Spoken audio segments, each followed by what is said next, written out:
Bismillahirrahmanirrahim. Assalamualaikum warahmatullahi wabarakatuh. Selamat berjumpa kembali di acara podcast kita Sekolah Tinggi Ilmu Administrasi AN Yogyakarta. Hari ini kita kedatangan tamu luar biasa, Pak Supriyanto, Sarjana Sosial, SOS. Kebetulan beliau tidak jauh tempat tinggalnya dari sini. Kantornya juga tidak jauh. Beliau ada di Universitas Gadjah Mada. Tapi sebelumnya barangkali lebih enak kalau Pak Supriyanto kenalan diri sendiri ya. Monggo Pak Supriyanto. Ya, baik. Assalamualaikum warahmatullahi wabarakatuh. Selamat siang, Pak Daris, juga segenap pemirsa ya. Wah, luar biasa, saya merasa terhormat bisa duduk berdampingan dengan beliau. Ini Bapak dosen saya, yang sampai saat ini beliau masih membimbing saya dalam banyak hal. Luar biasa.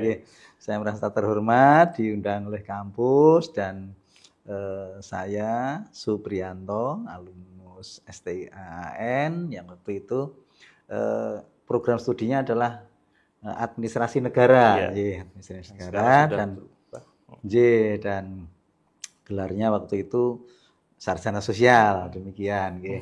Lajeng saya alumnus tahun 2009 kalau tidak salah ya, waktu itu ekstensi atau kelas sore, karena kalau pagi bekerja, demikian.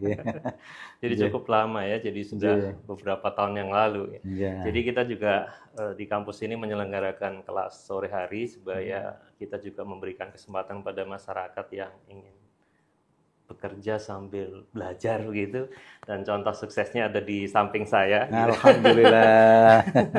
Pangestunya Pak Daris. Sebelumnya beliau pengetahuan kami bekerja di UGM di DTMI ya, Departemen Teknik Mesin dan Industri. Kemudian beliau sekarang sudah up lagi ke jurusan atau fakultas.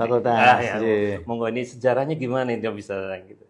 Ya, kalau perjalanan karir saya, memang waktu itu sejak pertama bekerja mengabdi di UGM itu memang di Departemen Teknik Mesin dan Industri, salah satu departemen di Fakultas Teknik UGM. Waktu itu sampai dengan belum lama kemarin itu awal 2024, yang waktu itu sebagai koordinator SDM dan kehumasan dan SHE atau K3, lalu ini ditarik ke fakultas untuk membidangi 3 hal utama. Yang pertama adalah SHE untuk melingkupi satu fakultas yang terdiri dari 8 departemen, 8 jurusan. Lalu ketambahan juga protokoler, lajeng yang ketiga itu membantu di Biro Dekan. Jadi 3 kaki untuk 1 unit, jadi ya kesana kemari. Itu malah menambah saya menjadi lebih bugar, Pak. Luar biasa, kita alumni kita ini berperan penuh di institusi tempat dia bekerja. Nah, menilai dulu kenapa pilihannya ke STIAN gitu? Ya, saya sendiri juga merasa diri saya ini unik begitu. Kalau tidak bisa dibilang antik loh ya, kalau antik kan. Ini Pak, jadi saya bekerja di UGM itu merasa kesenjangan pendidikan saya dengan yang saya layani waktu itu terlalu jauh, Pak, terlalu jauh. Bahkan skripsi itu apa, SKS itu apa, tidak mudeng waktu itu, tidak mudeng itu, tidak ngerti gitu. Nah, karena terpaut jauhnya itu, makanya saya merasa termotivasi untuk bagaimana setidaknya mendekatkan jurang strata pendidikan saya begitu. Yang pertama. Lalu yang kedua, menika saya kan anak pertama dari 6 bersaudara, Pak. Adik saya perempuan semua. Nah, setidaknya saya juga akan memberikan sedikit motivasi ke adik-adik saya, bagaimana mereka punya semangat belajar setinggi mungkin sesuai dengan kemampuan kami, karena waktu itu kami memang keluarga ya prasejahtera begitu, Pak. Nah, demikian. Lajeng dari situ saya mencoba untuk membangun strata pendidikan saya. Mengapa saya pilih STIA? Yang pertama waktu itu yang paling saya pegang itu adalah akreditasinya, Pak. Betul. Akreditasinya itu B gemuk, Pak, waktu itu. Dan alhamdulillah kita akreditasinya untuk institusi juga terbarukan 2024. Wah, luar biasa, itu yang pertama. Terus saya itu kan termasuk orang yang gayanya ini, Pak, ya, saya disiplin. Jadi bagaimana saya nanti tidak habis waktu di perjalanan mulai dari tempat kerja ke kampus. Sehingga waktu itu saya ambillah yang B gemuk dapat. Nah, ini deketnya nih, deketnya dari tempat kerja. Seperti itu. Terus yang ketiga, menikah kesesuaian dengan ketugasan saya, Pak. Jadi kalau tidak sesuai atau tidak linier, maka pendidikan atau ijazah saya tidak bisa diproses lebih jauh untuk proses penyesuaian ijazah. Nah, setidaknya ketiga hal tersebut yang membuat saya menjadi tertarik dengan STIA. Pertama adalah kurikulumnya itu sangat sesuai dengan apa yang saya jalani untuk menopang ketugasan saya di kantor. Itu jadi segala hal administrasi ada di sini, dan menurut saya administrasi itu bisa melingkupi segala hal, termasuk dalam hal ini administrasi perkantoran yang saya jalani untuk menjalankan tugas menikah. Lah menikah, Pak, yang membuat saya menjadi tertarik dan yang membuat saya lebih tertarik lagi, Pak, itu menurut informasi dari kakak-kakak saya yang sudah ada di sini menikah, semangat kekeluargaan yang begitu lekat dan tinggi. Nah, itu saya merasa wah ini bisa jadi rumah kedua saya ini kan begitu, Pak. Nah, dari situ saya masuklah di STIA sebagai pilihan saya untuk melanjutkan strata pendidikan saya. Demikian, Pak. Jadi mata kuliah yang disampaikan atau yang diajarkan di sini sangat-sangat relevan gitu ya di dalam dunia pekerjaan ya, terutama untuk kesekretariatan ataupun hal-hal yang lain gitu, Pak. Kalau boleh nilai ke belakang lagi nih, Pak. Saya jadi penasaran. Mata kuliah apa yang paling favorit? Wah, yang paling favorit bisa dibilang semua sih, Pak. Saya itu kan termasuk orang yang suka menikmati segala hal.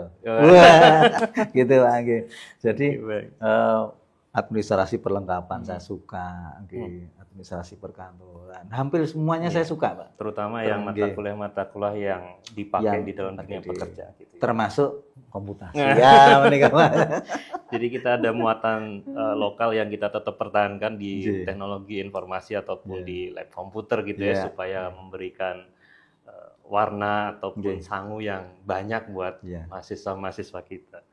Kemudian kesannya, Pak Supriyanto gitu ya. Kesannya setelah menjadi alumni itu kebanggaannya seperti apa? Mungkin barangkali ya nyun sewu ini. Kan ada mungkin di dalam satu kantor banyak lulusan dari beberapa perguruan tinggi yang lain. Kalau kita compare dengan yang lain, apakah kita bisa kompetisi dengan yang lain nggak sih gitu ya? Ya, sangat mungkin, Pak. Nah, terbukti di beberapa hal, termasuk dalam hal ini di lingkungan kantor saya saja, Pak. Di lingkungan kantor saya saja itu kompetisi antar pegawai yang dengan strata pendidikan yang sama itu kita bisa dibilang lebih unggul, Pak. Lebih unggul dalam hal penguasaan ketugasan. Satu, yang kedua saya rasakan itu bagaimana menciptakan inovasi di lingkungan kerja. Itu bekal yang saya dapat dari STIA itu sangat memungkinkan untuk saya kembangkan. Itu. Nah, yang ketiga itu kaitan dengan memecahkan solusi di antara kendala yang kita temukan di lapangan. Nah, tiga hal itu saya merasakan ini apa yang saya dapatkan dari kampus ini membuat saya lebih bernilai, gitu, Pak. Saya juga sengaja mencoba menanyakan ini karena beberapa adik kelas Pak Supriyanto juga hari-hari ini kan lagi menempuh skripsi di sini juga, artinya terlihat competitiveness dari alumni kita, kemudian mahasiswa kita sebenarnya tidak kalah juga dengan yang lain begitu ya Pak. Betul. Nah kemudian bicara tentang kalau kuliah kan mesti ada biaya di. Kalau pengalamannya Pak Supri nih biayanya gimana sih, mahal atau nggak susah? Nah, salah satu yang menarik juga di kampus kita Pak, saya harus akui gitu bahwasanya biaya untuk kuliah di STIA itu sangat membantu karena banyak skemanya, banyak skemanya, bahkan kebijakan-kebijakan yang diterapkan itu bisa membuat kami itu sangat terbantu beban biayanya gitu. Karena salah satunya yang saya sangat saya ingat itu bahwasanya biaya kuliah itu tidak harus per semester waktu itu saya. Nah, itu bisa dibayarkan tiap bulan gitu. Karena kami ya penghasilannya ya per bulan Pak, tidak bisa harian begitu. Nah, apalagi untuk mengumpulkan satu semester itu akan sangat sulit untuk sharingnya, sehingga waktu itu sangat terbantu dengan skema-skema yang diterapkan di kampus. Salah satunya adalah monggo silahkan dibayar bulanan. Wah, luar biasa ini bagi saya nggih. Karena dari situ saya bisa manage lebih lebih mantap lagi untuk penghasilan dan kebutuhan saya terutama nggih menika. Itu biaya saya, saya jadi sangat respect jadi dari sisi finansial juga dari gajinya, karena mungkin per bulan ya nanti bisa disesuaikan untuk pembayaran SPP, dan setahu saya juga kalau dari sisi alumni mengatakan biayanya juga nggak terlalu mahal gitu. Betul. Ini juga saya rasakan, bahkan bisa dibilang ini tanda petik ya Pak ya. Biaya yang untuk sekolah di bawah S1 pun itu bisa bisa untuk kuliah saya di STIA seperti itu Pak. Sebagaimana kuliah-kuliah sekarang marak yang di pendidikan dasar yang luar biasa itu, wah lah ini untuk kampus STIA bisa meluluskan sekian banyak ini saya gitu kan, seperti itu. Nah itu yang luar biasa juga Pak. Baik. Terus kemudian ini tadi kita juga coba menanyakan tentang relevansi mata kuliah dengan bidang pekerjaannya dan seterusnya. Mungkin bisa dicontohkan contoh konkret mata kuliah yang sekarang atau dulu pernah dijalani dan sekarang sudah diterapkan di dunia kerja. Contoh konkretnya apa Pak? Contoh misalnya persuratan. Persuratan di banyak tempat yang saya dapati itu kejelian terhadap penggunaan kata, penyusunan kalimat, pembedaan antara pemberitahuan, pengumuman, permohonan, tanggapan dan sebagainya itu kadang-kala tidak begitu dihiraukan. Tetapi dari bekal kampus itu saya bisa lebih jeli, lebih teliti, lebih bisa membedakan dengan konsep-konsep persuratan yang saya jalani di tempat kerja itu satu. Terus yang kedua, terkait dengan inovasi Pak, karena inovasi itu kan tidak harus bombastis gitu ya. Itu saya dapatkan dari apa yang saya dapat dari kampus untuk saya terapkan itu, termasuk juga dalam hal ini saya kebetulan saja loh Pak, tapi kebetulan saya 2 kali sebagai pegawai berprestasi UGM. Itu juga saya hasilkan dari inovasi-inovasi yang saya terapkan, dari ilmu yang saya dapat. Saya coba menginovasi agar lebih efektif, efisien layanan kami di kantor itu. Alhamdulillah diapresiasi. Lah itu berangkatnya juga dari itu Pak, dari disiplin ilmu yang saya dapatkan, mungkin seperti halnya dalam sekarang pengembangan GISIT, GIFOM seperti itu sangat membantu untuk memangkas alur birokrasi yang terlampau panjang. Luar biasa. Nah itu alhamdulillah diapresiasi. 2010 saya pegawai berprestasi, lalu 2018 pegawai berprestasi. Hanya saja memang itu ada rentang yang tidak bisa sedekat mungkin, jadi harus ada rentangnya gitu Pak. Alhamdulillah, dan saya merasa banyak dibantu oleh materi-materi yang saya dapat waktu itu. Iya. Ini luar biasa pengalaman dan prestasinya gitu. Yeah. Kita mau kasih apresiasi apanya? Selamat gitu ya. Dan itu satu hal yang menarik juga terkait dengan apa namanya. Kebetulan kita Pak Supriyanto kita hadirkan di sini dan beliau juga merupakan alumni tapi sekaligus juga mungkin barangkali di apa namanya di staf di bawahnya mungkin juga ada adik-adik kelasnya begitu ya. Nah, kemudian mungkin ada masukan keterampilan-keterampilan yang masih relevan yang kira-kira kita bisa tingkatkan atau mungkin yang nanti mahasiswa yang kuliah kini didapatkan itu apa saja gitu. Oke, Pak G.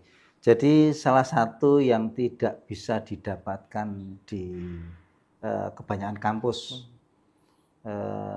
dalam daftar kurikulum itu adalah salah satunya soft skill. Soft skill ya. Soft skill itu tidak bisa didapatkan dengan mudah kalau tidak ada semacam gerakan dari dalam untuk terjun dalam banyak hal. Betul. Salah satunya juga organisasi kemahasiswaan. Betul. Apapun itu, mungkin pecinta alam atau band atau BEM atau apapun, itu ternyata berdampak lebih baik dibanding kalau tidak berpartisipasi atau berperan dalam banyak hal organisasi di kampus. Betul. Nah, itu bahkan pelajarannya pun tidak ada, kan seperti itu. Jadi itu bisa diasah dengan bagaimana kita berpartisipasi, berperan, menuangkan ide, berkreasi dalam organisasi-organisasi yang ada. Itu juga sangat membantu, Pak. Sangat membantu. Dan saya berharap nanti apa yang sudah digelar di kampus kita yang tercinta ini bisa kita manfaatkan bersama-sama. Utamanya adik-adik kelas yang masih aktif ya, itu bisa monggo itu sudah bagian dari media kita untuk mengembangkan diri seperti itu. Jadi di tempat kita memang organisasi di kampus kita terus galakkan supaya memang sebagai wadah mereka untuk bisa mengasah soft skill gitu ya. Betul. Dari mata kuliah mungkin barangkali di sini ada public relation, ada komunikasi, dia bisa latihan ketika masuk di dalam organisasi dan seterusnya, dan akhirnya bisa jadi seperti Pak Supri. Alhamdulillah, Pak. Oke, jadi kita tadi sudah disinggung tentang, saya juga belum tanyakan tentang kurikulum, tapi Pak Supri sudah sampaikan tentang kurikulum luar biasa. Gitu. Jadi kita juga dari sudut pandang mungkin kalau Pak Supri alumni juga sekaligus praktisi gitu ya. Nah, administrasi publik ini motivasi apa yang bisa diberikan pada audiens gitu ya?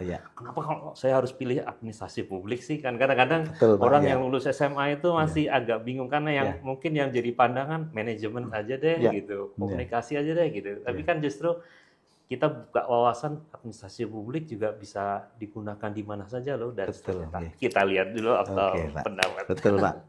Saya yakinkan kepada adik-adik terutama ya, audiens dimanapun berada. Jadi kampus kita STIAAN utamanya adalah administrasi publik ya, itu bisa merambah ke semua lini. Itu yang tidak dimiliki oleh prodi lain seperti itu. Karena apa? Administrasi itu dimanapun butuh. Dimanapun butuh, di perusahaan, di perkantoran, di bank, di sekolah, dimanapun ada administrasi. Dan administrasi, rumah sakit utama. Nah, administrasi yang dikembangkan di kurikulum STIA ini saya yakinkan pasti akan bermanfaat, dan pasti akan dibutuhkan. Sehingga monggo jangan ragu, utamanya saya, apakah administrasi rumah sakit tidak penting untuk perkantoran di tempat saya? Sangat berguna karena di sana juga ada safety, healthy, lingkungan dan segala. Itu sangat bermanfaat. Dan saya yakinkan bahwa semua pelajaran, semua mata kuliah yang ada di sini semuanya manfaat untuk dimanapun. Itu jadi peluangnya justru lebih luas dibanding yang lain. Gitu, jadi Pak. Tidak seperti ejekan orang gitu ya, kalau orang kuliah di administrasi nanti kerjanya cuma di belakang meja jadi TU itu enggak juga. Itu enggak.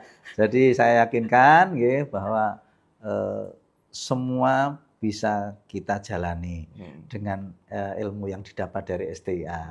Luar biasa. Luar biasa. Jadi ini mungkin barangkali juga pertanyaan terakhir tentang tantangan ini, tantangan tentang peluang lulusan. Kalau Pak Supri mungkin barangkali riwayatnya beliau sudah bekerja dulu SMA, kemudian kuliah, dan kemudian yang fresh graduate mungkin barangkali ada tantangan ke depan. Kira-kira setelah lulus ini seperti apa, dan kemudian apa yang perlu harus disiapkan gitu kalau di fresh graduate gitu kan. Monggo. Yang pertama tentu adalah bekal ilmu yang diseriusi. Itu penting. Yang kedua yang tidak kalah penting adalah karakter, Pak. Jadi pertahankan karakter yang sudah selama ini dibangun, karena karakter ini menjadi letak pembeda antara kita dengan yang lain, gitu. Kalau kita bisa mempertahankan karakter kita sebagai alumni STIA, saya sangat yakin akan sangat mudah dicapai dimanapun cita-citanya. Bahkan kan kita sudah ketahui bersama bahwa lulusan STIA juga sudah merambah ke dunia manapun, termasuk kementerian, termasuk ada yang jadi lurah, ada yang segala macam. Terakhir ada dari Kesetnek juga. Makanya itu yang sangat nanti akan menjadi pembeda kita itu, karena fundamental karakter yang dibangun itu akan sangat tidak mudah terkontaminasi oleh alam lingkungan barunya, seperti itu. Dan bahkan karakter yang kita bawa ini akan memberikan efek positif di lingkungan kerja kita yang baru. Itu Pak, saya kira. Jadi hal-hal memang kalau di mana saja tantangannya akan banyak begitu. Cuman kalau kita jauh-jauh hari kita udah siapkan gitu terkait dengan materi kuliah yang kita udah perbaiki, kemudian kita siapkan untuk beberapa peluang-peluang yang bisa kita masuk di situ, tentu saja kita bisa masuk di sana. Betul, Pak. Oke, mungkin dari Pak Supri ada tambahan lagi mungkin? Kesannya terakhir. Kesan luar biasa ini. Jadi saya ulangi terkait dengan kesan saya kampus, bukan karena kampus saya, tetapi apa yang saya rasakan selama studi di sini. Bahkan sampai detik ini pun saya merasa masih bagian dari STIA. Dan memang harus begitu ya. Harus begitu, harus cinta alma mater seperti itu ya. Dan itu kesan saya. Nah, kesan kedua saya memang betul apa yang pernah image-kan oleh kakak-kakak saya waktu itu di kampus STIA, kampus kekeluargaan dan sebagainya, itu bagaimana kita menjalin keluargaan. Tidak ada sekat di antara kita itu, ternyata saya buktikan luar biasa di sini. Saya sampai saat ini masih di tanda petik masih di karaoke begitu ya. Dikala saya tidak begitu aktif itu di karaokean, itu luar biasa bagi saya. Itu yang pertama gitu. Terus sampai hari ini pun dosen-dosen saya, Pak Daris, Pak Cicu, Pak Ceno, semuanya masih menyapa saya. Ini luar biasa. Tidak banyak bapak dosen karena kesibukannya itu menyempatkan diri untuk bertegur sapa dengan alumninya. Kalau di kampus kita luar biasa, itu yang saya rasakan. Terus yang kedua, kesan yang saya alami gitu, sekecil apapun event itu selalu melibatkan kami alumni. Ini juga penting, dan saya rasa ini juga sangat bermanfaat untuk mengikat tali silaturahmi seperti itu. Pesan saya Pak, pesan saya untuk teman-teman alumni, mari kita pererat lagi silaturahmi kita bangun sebaik mungkin. Kontribusi tidak harus berupa materi Pak, barangkali ide atau pengalaman, berbagi cerita dengan adik-adik kelas yang masih aktif seperti itu. ya membantu adik-adik kita untuk menciptakan lapangan kerja, tidak sekedar mencari lapangan kerja ya Pak ya, menciptakan lapangan kerja, dunia wirausaha dan sebagainya itu kita masih bisa sharing-sharing. Saya juga sangat bangga teman-teman alumni bisa merambah ke segala lini, ke politik, ke pemerintahan, ke perusahaan, luar biasa. Rumah sakit itu membanggakan bagi saya, termasuk bagian dari insan alumni seperti itu. Untuk adik-adik saya ya seperti itu yang saya sampaikan. Monggo apapun itu kita seriusi, itu yang pertama. Yang kedua kita kembangkan, kita coba-coba untuk mengubah sesuatu menjadi lebih baik. Itu akan sangat bermanfaat Pak di dunia kerja begitu.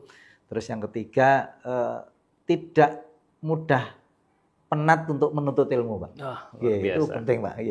Penting. Jadi menuntut ilmu itu tidak harus di strata pendidikan formal begitu, itu bisa dimanapun kita dapatkan di lingkungan kita, dan itu banyak hal yang bisa kita kembangkan untuk karir kita ke depan seperti itu. Luar biasa pesan-pesannya udah. Jadi hari ini kita tidak rugi kehadiran tamu yang luar biasa, istimewa gitu. Jadi dalam podcast hari ini kita sudah menghadirkan tamu, kemudian berbagi pengalaman dan cerita yang luar biasa. Moga-moga nanti juga bisa menginspirasi teman-teman kita, fresh graduate kita dari SMA, kemudian pengen menjatuhkan pilihan kemana fakultas yang atau kampus mana yang menjadi jurusan pilihannya. Kita alternatifnya adalah di Sekolah Tinggi Ilmu Administrasi AIN Yogyakarta. Terima kasih Pak Supriyanto. Sami-sami Pak, sama-sama. Selamat berjumpa kembali di podcast yang lainnya. Sama-sama. Assalamualaikum warahmatullahi wabarakatuh. Waalaikumsalam warahmatullahi wabarakatuh. Sukses selalu Pak.